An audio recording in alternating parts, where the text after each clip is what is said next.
She cleaned the house, ironed his shirts, and waited every night by the window. Not because she had to, but because she chose to raise him alone when everyone else left. But one sentence, just one, shattered decades of silent sacrifice. And from that moment, something inside her changed. Forever. This is not a story about a mother and her son. It's a story about what happens when love is mistaken for servitude, and silence becomes the loudest goodbye. Watch closely. Every detail matters. Follow the channel, like the video, and tell us where you're watching from. This story will stay with you long after it ends. The wooden chair on the front porch of 215 Jefferson Street had been rocking empty since Tuesday morning, creaking softly in the Oklahoma wind like a heartbeat that refused to stop. Helen Thompson sat inside the house now, staring at the cold coffee in her chipped ceramic mug, the one with "World's Greatest Mom" faded to barely visible letters, wondering if love could actually kill you from the inside out. The call had come 3 days ago. Caleb's voice, distant and professional, like he was scheduling a patient consultation, rather than visiting the woman who had held his fevered body through countless midnight hours when pneumonia nearly took him at age 6. "I'm bringing Sarah to meet you this weekend, Helen. She's very important to me." The way he said her name, Helen, not Mom, never Mom anymore, cut through her chest like winter air through threadbare curtains. For 48 hours, Helen had transformed her modest 2-bedroom house into something she hoped resembled the home of someone worthy of meeting a doctor's fiancé. She scrubbed the linoleum floors until her knees ached, polished the silver-plated serving set her own mother had given her as a wedding gift, back when Helen still believed in forever. The fried chicken recipe she'd perfected over 27 years of Sunday dinners sat folded and creased in her apron pocket, though she could recite every ingredient by heart. Buttermilk overnight, paprika for color, just a touch of cayenne, the way Caleb liked it when he was 9 and would sit on the kitchen counter, swinging his legs and begging for just one more piece, please. She had even driven to Walmart, her first time inside a store that large in 3 years, to buy a new dress. Navy blue with tiny white flowers marked down to $19.99 in the clearance section. It still had the tags on when she hung it carefully in her closet, right next to Caleb's high school graduation gown that she'd never had the heart to pack away. The anticipation had been sweet torture. Helen found herself practicing conversations in the bathroom mirror, rehearsing how she'd tell Sarah about Caleb's childhood, how he'd built a fort in the backyard out of old fence posts and bedsheets, how he'd cried for 3 days when their neighbor's cat died, how he'd insisted on walking her to the mailbox every day after school, because he'd seen a news report about purse snatchers and worried someone might hurt his mom. When the silver Honda pulled into the gravel driveway at exactly 2:47 p.m. on Saturday, Helen's heart hammered against her ribs like a trapped bird. She smoothed her new dress one final time, checked her lipstick in the hallway mirror, Revlon's Rose Whisper, the same shade she'd worn to Caleb's medical school graduation, and opened the front door with a smile so wide it made her cheeks ache. Caleb stepped out of the driver's side, 31 years old now, wearing a charcoal suit that probably cost more than Helen spent on groceries in 3 months. His dark hair was perfectly styled, his shoes polished to mirror brightness. He looked successful, confident, like he belonged in magazine advertisements for luxury watches or expensive whiskey. He looked nothing like the boy who used to trace the lines on her palm and promise he'd take care of her when he grew up. Behind him emerged Sarah, blonde, petite, wearing a cream-colored sweater that probably came from one of those department stores Helen had only seen in movies. Her engagement ring caught the afternoon sunlight like a tiny star, and when she smiled, it was the kind of smile that belonged on Christmas cards and real estate advertisements. "Hello," Helen called out, her voice higher than usual, strained with the effort of containing 27 years of love and pride and desperate hope. She hurried down the porch steps, her arms already opening for the embrace she'd been dreaming about for 3 days. But Caleb's eyes didn't meet hers. Instead, he turned to Sarah with that professional smile, the one Helen recognized from the photo in Dallas Morning News when he'd been named rising star in pediatric surgery. His hand found the small of Sarah's back, protective and intimate, and when he spoke, his voice carried the careful distance of someone introducing strangers. "Sarah, this is Helen Thompson. She helped take care of me when I was younger, sort of like a housekeeper for my mother." The words hit Helen with the force of a physical blow. The casserole dish in her hands, filled with the green bean casserole she'd made from scratch, The same recipe she'd taught him to make for his college potluck dinners, suddenly felt impossibly heavy. The smile on her face froze, then cracked, then crumbled entirely, as the meaning of his words settled into her bones like winter cold. A housekeeper. For his mother. Not his mother. Not the woman who had worked double shifts at the diner to pay for his school clothes, who had sold her wedding ring to buy his first stethoscope, who had driven 8 hours in a dying Buick to attend every single one of his graduations. A housekeeper. Sarah extended her hand, soft, manicured, adorned with that brilliant diamond, and Helen shook it numbly, feeling as though she were watching the scene from outside her own body. Oh, how wonderful. Caleb's told me so little about his childhood. You must have so many stories. Yes, Helen managed, her voice barely above a whisper. So many stories. But as they walked toward the house, Helen realized with crushing clarity that she had become just that, a story. Not a person, not a mother, not the woman who had given up everything so that the boy walking ahead of her could become the man who was now too ashamed to claim her as his own. The porch chair continued its empty rocking, keeping time like a metronome for a song that would never be finished. And somewhere deep in Helen's chest, something precious and irreplaceable began to break, not all at once, but slowly, like ice cracking under the weight of too many forgotten springs.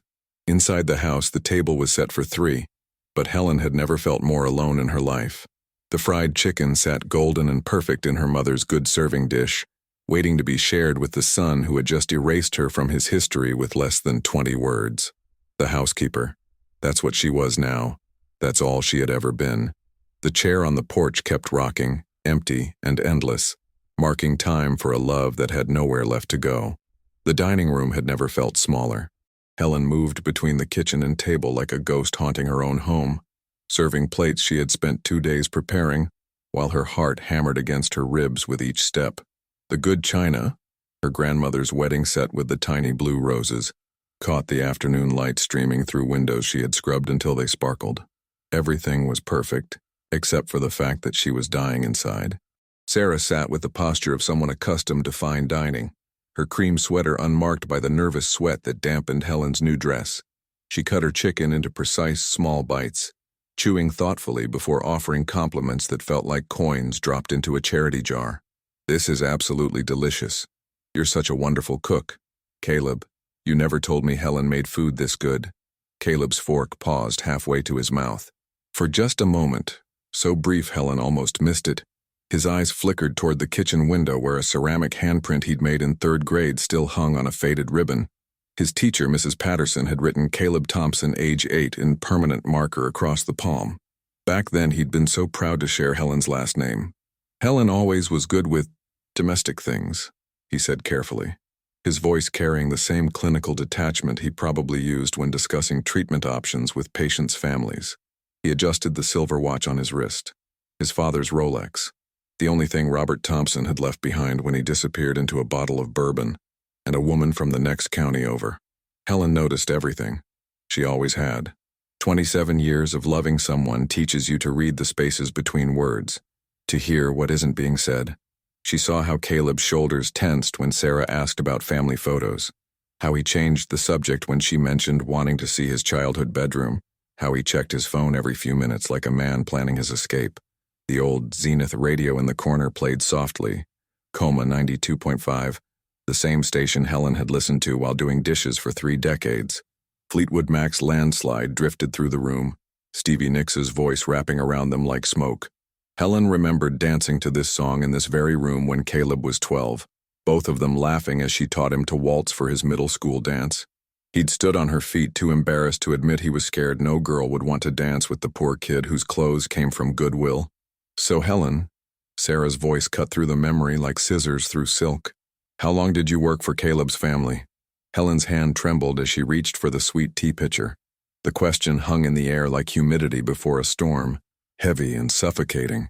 She looked at Caleb, waiting, hoping, for him to correct the record, to tell the truth that would cost him nothing but his pride. But Caleb was studying his plate with the intensity of a medical resident reviewing X-rays. His jaw worked silently, chewing chicken that might as well have been cardboard for all the joy it brought him. A long time, Helen finally answered, her voice steady despite the earthquake happening in her chest. A very long time. 47 minutes. That's how long the visit lasted. Helen counted everyone, watching the mantel clock her mother had given her tick away what might be the last meal she'd ever share with the boy she'd raised. Sarah chatted about wedding plans, a ceremony at the Dallas Country Club, a honeymoon in Tuscany, a reception for 300 people. Helen smiled and nodded at all the right moments, playing the part of the helpful hired hand who was grateful to be included in such important conversations. When Caleb stood to leave, he shook Helen's hand. Actually shook it, like she was a business associate whose services were no longer required. His palm was soft, manicured, nothing like the calloused hands that had helped her plant tomatoes in the backyard garden every spring until he left for college. "Thank you for everything," he said, and Helen heard the finality in his voice like a door closing for the last time. She stood on the front porch, watching the Honda disappear down Jefferson Street until it was just another speck in the Oklahoma distance. The sun was setting, painting the sky the color of old roses, and the evening air carried the scent of Mrs. Kowalski's honeysuckle from next door. Normal sounds surrounded her, dogs barking, screen doors slamming, children calling to each other in the fading light. But Helen felt like she was watching life through bulletproof glass. Later, after the dishes were washed and put away, after the leftover chicken was wrapped and stored in the refrigerator, where it would sit untouched until it spoiled, Helen sat at her kitchen table and pulled out a shoebox from beneath the sink. Inside were letters, dozens of them, addressed to Caleb in her careful handwriting. Letters she'd written but never sent, words she'd needed to say but hadn't known how. The one on top was dated April 15th, 2006. She'd written it the night before his medical school graduation, when pride and loneliness had warred in her chest like competing storms. Her hands shook as she unfolded the pages, reading words that felt like prophecy now. "My dearest son, I know you're building a life I can't quite reach, and maybe that's how it should be. But I need you to know that loving you has been the greatest privilege of my life, even if someday you decide I don't fit in the world you're creating." She'd never sent it, never sent any of them, because what right did a housekeeper have to demand love from the child she'd helped raise? The porch chair rocked empty in the darkness, keeping time with Helen's breaking heart. The first thing Mrs. Dorothy "Dottie" Kowalski noticed was the silence. For 38 years she'd lived next door to Helen Thompson, and for 38 years the rhythms of 215 Jefferson Street had been as predictable as sunrise. Helen would be on her porch by 7 a.m. with her first cup of coffee, watering the petunias in their plastic planters. By 9 a.m. she'd be hanging laundry on the line that stretched between two oak trees in the backyard. And every Tuesday and Thursday, she'd walk the 6 blocks to Mercy Baptist Church for the ladies' auxiliary meeting, carrying a covered dish and wearing one of her 3 good dresses. But it had been 12 days since Dottie had seen Helen outside. The porch chair sat motionless, gathering dust and autumn leaves. The laundry line hung empty, swaying in the October wind like a forgotten jump rope. Most troubling of all, the mail was piling up in Helen's box. Circulars and bills and what looked like medical statements forming an untidy stack that screamed of abandonment to anyone who cared to look. Dottie cared. She'd been looking. Inside 215 Jefferson Street, Helen moved through her house like a woman walking underwater. Everything felt distant, muffled, as though the walls themselves had absorbed the echo of Caleb's words and were slowly releasing them back to her in whispered reminders. "Housekeeper, help take care of me." Sort of like hired help. The phrases followed her from room to room, settling into corners like dust that couldn't be cleaned away. She'd stopped answering the phone on day 4. Mrs. Patterson from the church had called twice, wondering why Helen had missed the auxiliary meeting. The auto insurance company had called about renewing her policy. Someone from the electric company had called about a past due notice. But Helen sat in her faded blue recliner, the one she'd bought on layaway in 1987 when Caleb was 10 and needed somewhere comfortable to do his homework, and let the answering machine collect voices from a world that felt increasingly foreign. The only call that mattered never came. Meanwhile, 67 miles north in Dallas, Dr. Caleb Thompson was discovering that shame was a living thing that grew larger when fed with silence.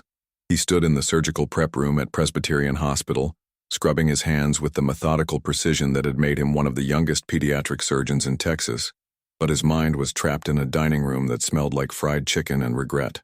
"You've been distracted lately." Dr. Marcus Webb, the department chief, appeared beside him at the scrub station.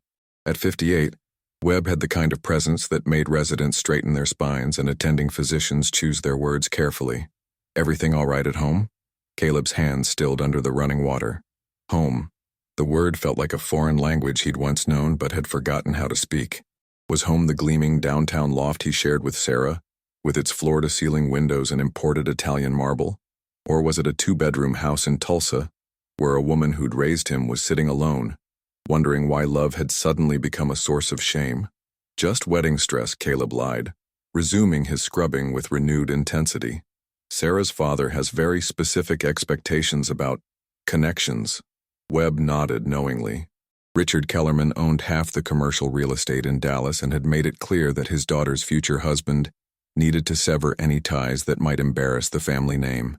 Poor relations, Webb had heard him say at the country club, were like weeds in a garden, best removed before they spread.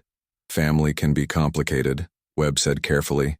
But remember, son, the people who love us when we have nothing are usually worth more than the ones who love us because we have everything.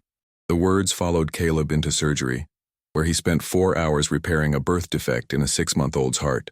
The baby's mother was a 19-year-old waitress from Oak Cliff who couldn't afford insurance but refused to let her child suffer.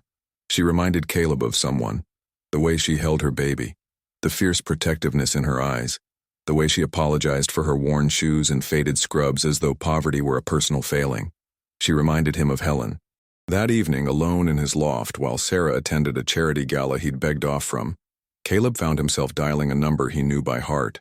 It rang 4 times before Helen's voice, thinner than he remembered, frailer, answered with a tentative, "Hello?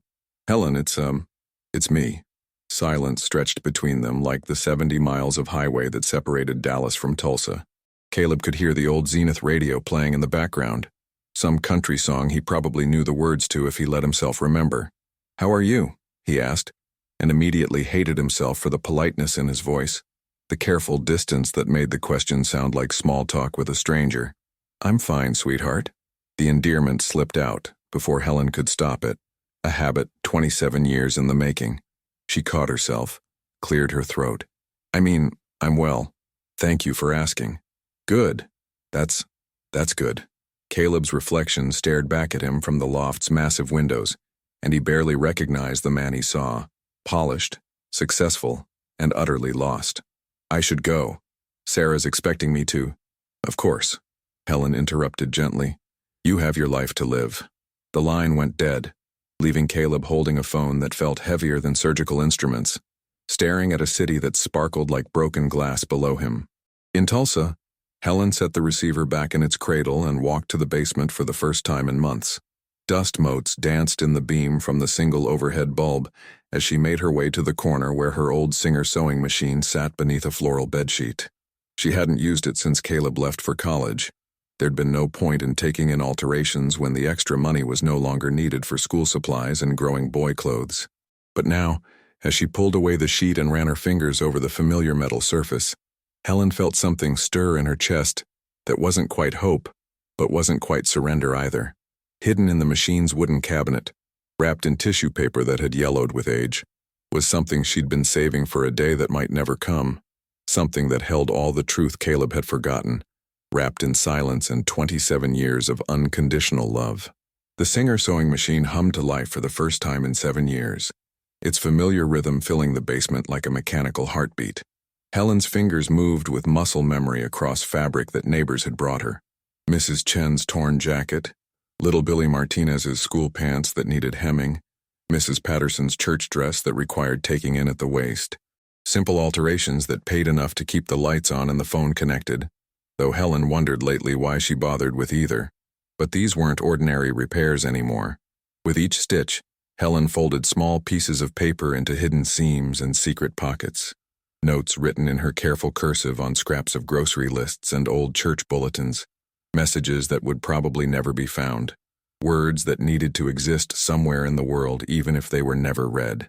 "You called me housekeeper," she wrote on a piece of envelope backing, tucking it into the lining of Mrs. Patterson's dress. "But who taught you that home wasn't a place? It was wherever someone waited up for you." Another note, slipped into the inner pocket of Mrs. Chen's jacket. "Remember when you had nightmares at age 7? I slept on your bedroom floor for 3 months until they stopped. That's not what housekeepers do. Each hidden message was a breadcrumb trail of memory, evidence of a love that Caleb had chosen to forget, but that Helen refused to let disappear entirely. If she couldn't say these things to his face, maybe the universe would find a way to carry them to him through the small acts of service that had always been her language of love. Meanwhile, 67 miles away, Caleb was learning that guilt had a way of manifesting in unexpected places. He'd been sitting in his office at Presbyterian Hospital, reviewing patient charts, when his secretary knocked on the door with an expression that mixed confusion with concern. "Dr. Thompson, there's a call from the Tulsa County Tax Assessor's office. Something about property at 215 Jefferson Street." The words hit Caleb like ice water.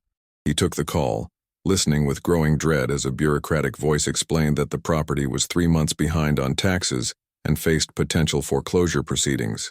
The amount owed, $1,247.33, was less than what he spent on a single dinner at the Dallas Country Club, but it might as well have been $1 million for what it represented. Helen was in trouble, and she hadn't called him for help.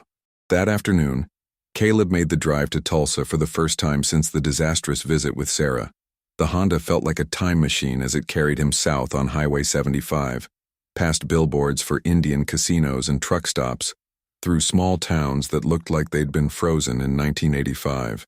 His hands gripped the steering wheel tighter with each mile, his designer suit feeling increasingly out of place as Dallas's glass towers gave way to Oklahoma's endless sky. 214. Jefferson Street looked smaller than he remembered, shabbier somehow, though he couldn't pinpoint exactly what had changed. The porch chair sat empty, covered with a thin layer of autumn leaves that no one had bothered to sweep away. The petunias in their plastic planters had turned brown and brittle, casualties of neglect or heartbreak or both.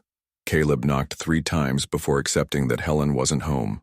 Using the spare key she'd always kept under the ceramic frog by the front steps, a hiding place so predictable it had driven him crazy as a teenager, he let himself into the house that had raised him. The silence was overwhelming. Not just quiet, but empty in a way that made his chest tighten with recognition. This was the silence of absence, the particular kind of stillness that settled over places where love had lived, but no longer felt welcome. Everything was exactly as he remembered, yet somehow different, like looking at a photograph that had been slightly overexposed. The ceramic handprint still hung in the kitchen window, but the ribbon looked faded. His high school graduation photo still sat on the mantel, but dust had gathered on the frame. The refrigerator still hummed with the same mechanical wheeze it had for 15 years, but the door was covered with takeout menus instead of his old report cards and honor roll certificates. On the kitchen counter, he found a stack of mail that made his stomach clench with shame. Past due notices for utilities, medical bills from Mercy General Hospital, renewal notices for insurance policies that Helen probably couldn't afford to keep, and underneath it all, an envelope addressed to him in Helen's handwriting, stamped and sealed, but never sent. The postmark was dated 3 weeks ago, just days after his visit with Sarah. Caleb's hand shook as he opened it, recognizing the cream-colored stationery Helen had always used for important occasions. Inside was a single photograph, himself at age 7, gap-toothed and grinning, sitting on Helen's lap on Christmas morning. He was wearing the Superman pajamas she'd saved for months to buy, holding a toy stethoscope that had cost her an entire week's tips at the diner. On the back, in Helen's careful script, "You were never a burden, sweetheart. You were the gift I never thought I deserved." The photograph slipped from his fingers, fluttering to the linoleum floor like a prayer that had lost its way to heaven. Caleb sank into one of the kitchen chairs, the same chairs where he'd eaten countless meals, done homework, shared dreams and fears and the ordinary moments that had somehow added up to a childhood, and finally understood the difference between shame that protected and shame that destroyed. He had chosen the kind that destroyed, and now he was sitting in the wreckage. Outside, the October wind rattled the windows, and somewhere in the distance, a train whistle echoed across the Oklahoma plains, the same sound that had lulled him to sleep for the first 18 years of his life, back when home was a place where someone always left the porch light on, just in case he needed to find his way back in the dark.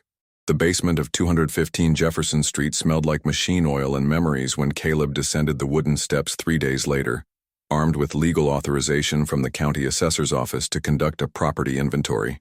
The single bulb cast harsh shadows across boxes labeled in Helen's neat handwriting, Caleb's school papers, Christmas decorations, Robert's things. The last one pushed into the farthest corner, gathering dust and resentment in equal measure. But it was the sewing machine that drew his attention, sitting uncovered in the center of the room like an altar to all the small services Helen had performed for neighbors over the years. The singer looked different than he remembered, cleaner somehow, as though it had been recently used and carefully maintained.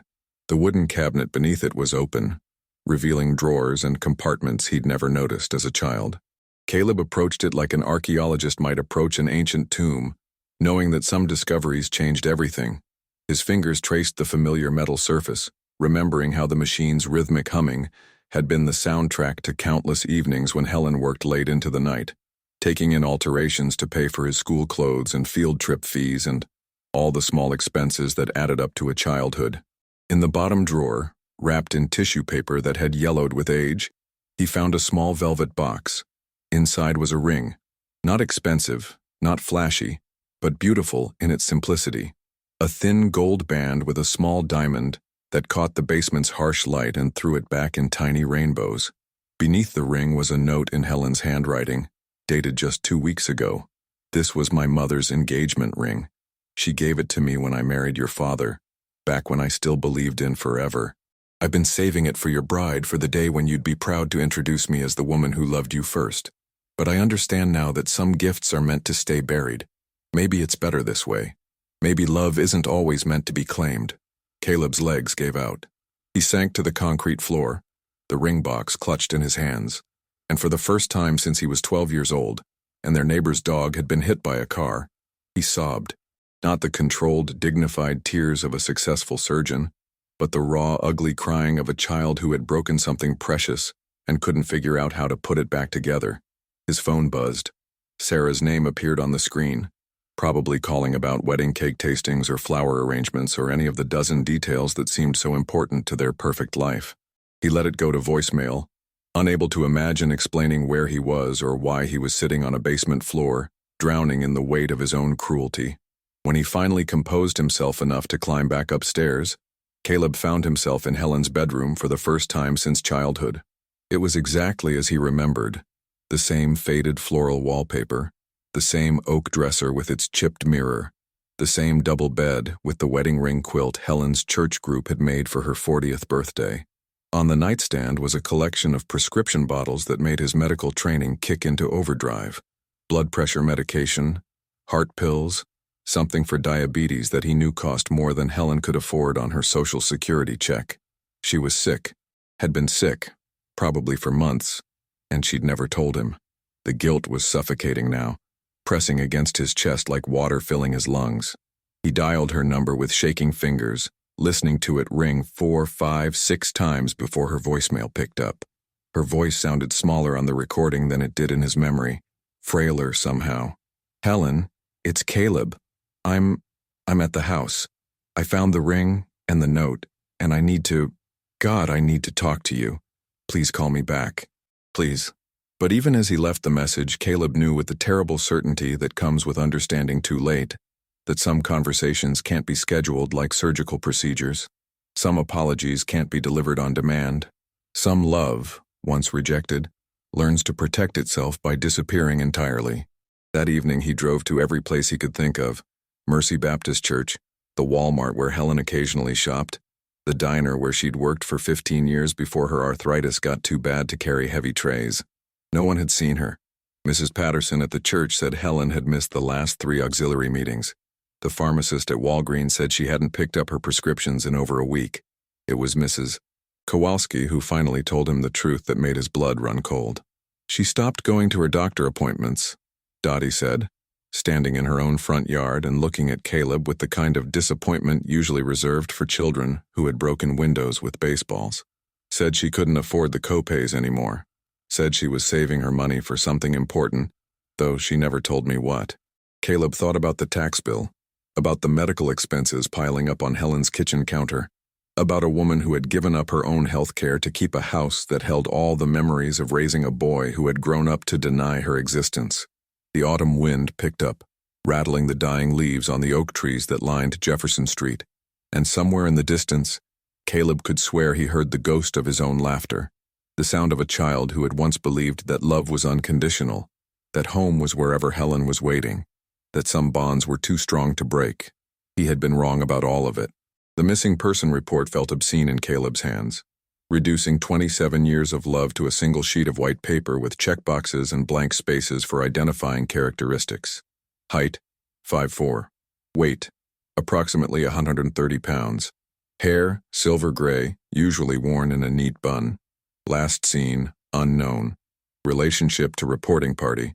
The line remained blank, his pen hovering over it like a confession he couldn't bring himself to make. "What was she to you, son?"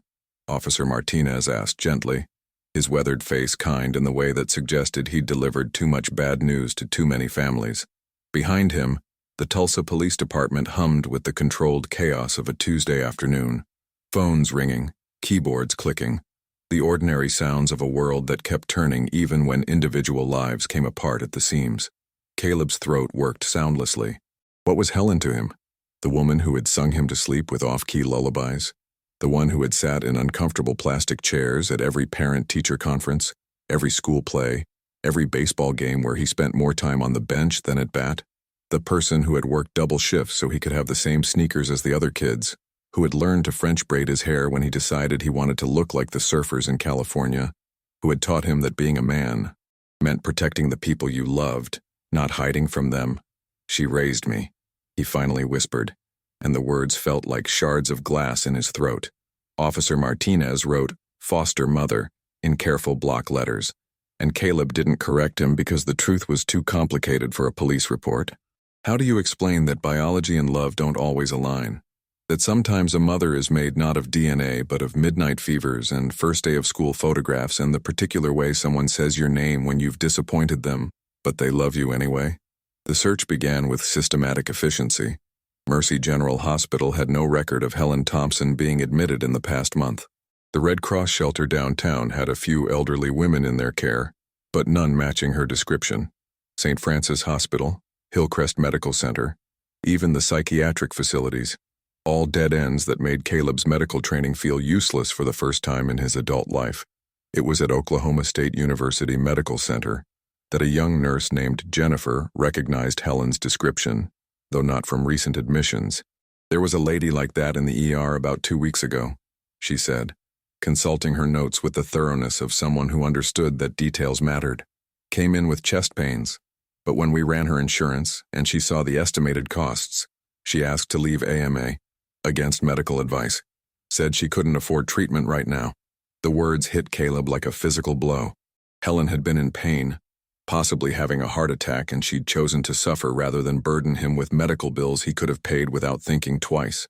His search became more desperate after that, expanding beyond hospitals to homeless shelters, bus stations, anywhere a proud woman might go when she decided she no longer fit in the world she'd helped create.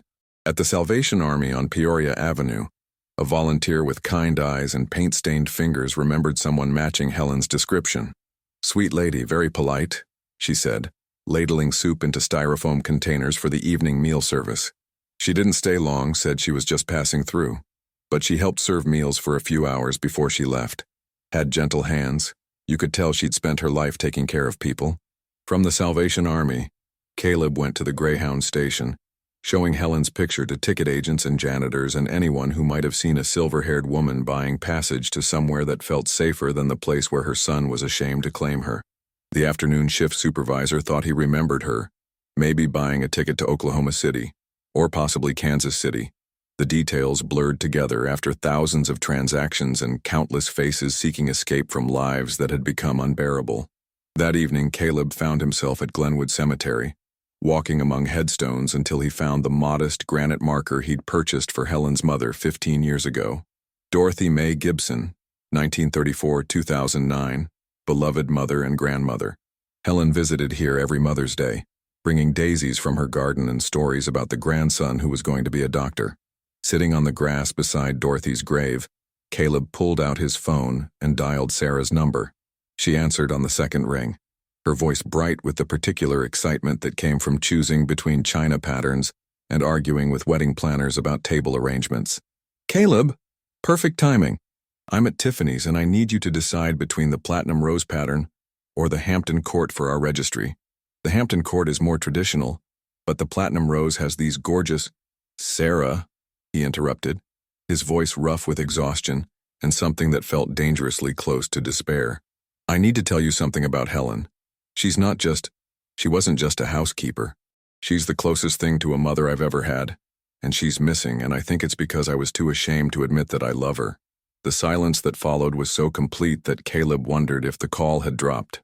Finally, Sarah's voice came back, cooler now, carefully controlled in the way that suggested expensive therapy and years of practice at managing disappointment. Caleb, we've talked about this. My father has very specific expectations about family connections. If you can't understand why that matters for our future, Caleb repeated, looking at Dorothy Gibson's headstone and thinking about a woman who had died knowing her daughter was loved. What kind of future are we building if it requires erasing the people who made us who we are? But Sarah had already hung up, leaving Caleb alone with the dead and the growing certainty that he had lost the only mother he'd ever known, in pursuit of a life that suddenly felt as cold and empty as the Oklahoma wind that rattled the cemetery's ancient oaks. The call came on a Thursday morning while Caleb was reviewing surgical notes in his office. 3 cups of cold coffee, marking the passage of another sleepless night. His secretary's voice crackled through the intercom, with the careful neutrality reserved for situations that defied normal office protocol. Dr. Thompson, there's a gentleman from the Postal Service on line 2. He says it's personal. Caleb's hands froze over his keyboard. In the 10 days since Helen had disappeared, he'd learned to dread unexpected phone calls, each ring carrying the possibility of news he wasn't ready to receive. But mail carriers didn't usually call about missing persons, and something in his secretary's tone suggested this wasn't routine postal business. This is Dr. Thompson, he said, accepting the transfer with the same clinical detachment he used when receiving test results for terminal patients.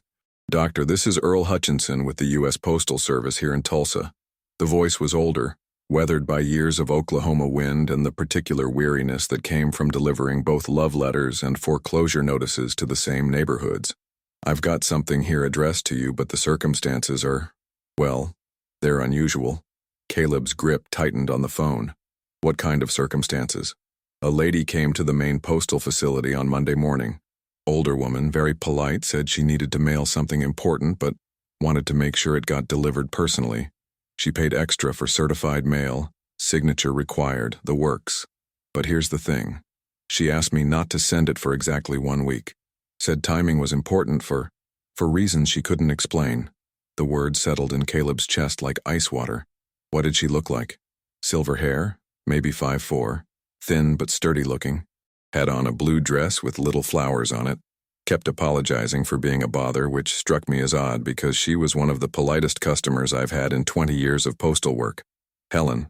It was Helen, and she'd planned this, whatever this was, with the same careful attention to detail she'd brought to birthday parties and Christmas mornings and every significant moment of his childhood. I can meet you anywhere, Caleb said, already reaching for his car keys. I'm in Dallas, but I can be in Tulsa in an hour. No need, doctor. I'm actually here in Dallas for my daughter's wedding this weekend. I can bring it by your hospital if that works. The lady was very specific about hand delivery. An hour later, Earl Hutchinson stood in Caleb's office like a postal angel, holding a manila envelope that felt heavier than its contents should have allowed. He was a man in his 60s with gentle eyes and the kind of hands that suggested a lifetime of careful work. And when he spoke about Helen, it was with the respect reserved for people who understood the difference between courtesy and genuine kindness. She waited while I processed the paperwork, Earl said, settling the envelope carefully on Caleb's desk. Most folks just drop their mail and leave, but she sat in those uncomfortable plastic chairs for near an hour, like she was saying goodbye to something. When I asked if she needed anything else, she just smiled and said she hoped I had children who knew how much they were loved. After Earl left, Caleb stared at the envelope for a long time. His name was written across the front in Helen's careful script, but something about the handwriting looked different, shakier maybe, or simply more deliberate, as though each letter had required effort. In the return address corner, she'd written only home in place of her name. Inside the envelope was a small bundle wrapped in tissue paper and a letter written on the cream-colored stationery she saved for important occasions. Caleb's hands trembled as he unfolded the pages, recognizing the way Helen always pressed too hard with her pen. leaving slight indentations that could be felt with fingertips. "My dearest Caleb," the letter began, and already he could hear her voice in the careful formation of each word. "If you're reading this, it means Earl kept his promise about the timing, and it means I've found the courage to do what I should have done years ago, disappear gracefully from a life where I no longer fit. Please don't think this is about anger or hurt feelings, though. I won't lie and say your words didn't cut deep. This is about love, the kind that knows when to hold tight and when to let go. You've built something beautiful in Dallas, a career that saves children's lives, a woman who loves you, a future that sparkles with possibility. I've watched you become everything I dreamed you could be, and I'm prouder than words can express. But somewhere along the way I became a reminder of a past you needed to leave behind, and I understand that now. The truth is, sweetheart, I've been sick for longer than I wanted to admit. Nothing dramatic, just the slow wearing down that comes with age and a heart that's carried too much worry for too many years. The doctors have words for it: congestive heart failure, diabetes complications, things that sound scarier than they feel. But I'm tired, Caleb. Tired in ways that sleep can't fix. I don't want your last memories of me to be of a sick old woman who became a burden. I want you to remember the good times, teaching you to drive stick shift in the Walmart parking lot, dancing in the kitchen to Patsy Cline, the way you used to crawl into my bed during thunderstorms and tell me stories about the dragons you'd slay when you grew up. You did slay them, baby boy. Every single one. Caleb's vision blurred, tears falling onto the stationery and smearing Helen's careful words. With shaking fingers, he unwrapped the tissue paper bundle, revealing a small silver rattle, tarnished with age, but still recognizable. Engraved on its surface in delicate script were the letters C.H., Caleb Harold, the middle name Helen had chosen to honor her father. It was the rattle she'd bought when she first learned she was pregnant, back when she was 22 and married to a man who would disappear before his son learned to walk. The same rattle that had been Caleb's first toy, his comfort during teething, the one thing Helen had saved from his earliest years. At the bottom of the letter, in handwriting that grew progressively less steady, Helen had added a final message. "I'm going somewhere peaceful to say goodbye to this world on my own terms. Please don't look for me, and please don't carry guilt that isn't yours to bear. You gave me 27 years of purpose, of joy, of the kind of love that makes life worth living. That's more than most people get in a lifetime. Be happy, my beautiful boy. Be happy, and remember that somewhere in this world, there will always be someone who loved you first and best and without condition. All my love, the woman who was proud to raise you." Outside his office windows, Dallas glittered in the afternoon sun, beautiful and cold and utterly indifferent to the fact that somewhere in the world, a mother was saying goodbye to the son who had forgotten how to claim her as his own. The basement of 215 Jefferson Street felt different when Caleb descended the stairs this time, not like a tomb or a storage space, but like a shrine to all the quiet sacrifices that had shaped his life. He'd driven through the night from Dallas, Helen's letter clutched in his hand like a roadmap to understanding that had come too late. The house key had been exactly where she'd always kept it, under the ceramic frog that had weathered 27 Oklahoma winters and somehow survived every storm except this one. The Singer sewing machine sat silent now, its usual hum replaced by the particular stillness that settles over places where important work has been finished. Caleb approached it like a penitent approaching an altar, knowing that whatever answers existed in this house would be found here, in the corner where Helen had spent countless hours mending other people's torn things, because she couldn't fix the one that mattered most. He opened the wooden cabinet with trembling hands, searching through drawers and compartments he'd never explored as a child. Spools of thread in every color imaginable, packets of needles organized by size, scraps of fabric saved because Helen had been raised during the Depression and never learned to throw away anything that might prove useful. And there, in the bottom drawer he almost missed, wrapped in tissue paper that smelled faintly of lavender sachets, was an envelope sealed with wax, the old-fashioned kind Helen used for Christmas cards and special occasions. The envelope bore no postmark, no address, just his name written in the careful script he'd known since childhood. But the date in the corner made his breath catch. October 15th, 1997, the day he was born. Inside, folded with the precision Helen brought to everything important, was a birth certificate. Not a copy or a duplicate, but the original document with its official seals and embossed stamps that marked the legal beginning of his existence. Caleb's eyes moved across the familiar information: date, time, weight, length, until they reached the line that had always been filled with Helen's name in his mind. Mother. Helen Grace Thompson. Not guardian, not foster parent, not the helpful woman who'd raised him after his real mother disappeared. Helen Grace Thompson, age 22, listed as mother to Caleb Harold Thompson, born at 3:47 a.m. at Mercy General Hospital in Tulsa, Oklahoma. The paper slipped from his fingers, fluttering to the concrete floor like a white flag of surrender. 27 years of lies. Not cruel lies meant to deceive, but protective lies meant to shield him from a truth she thought would hurt him.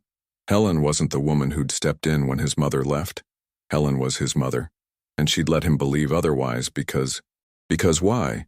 With shaking hands, Caleb gathered the scattered documents and climbed back upstairs, each step feeling like movement through water.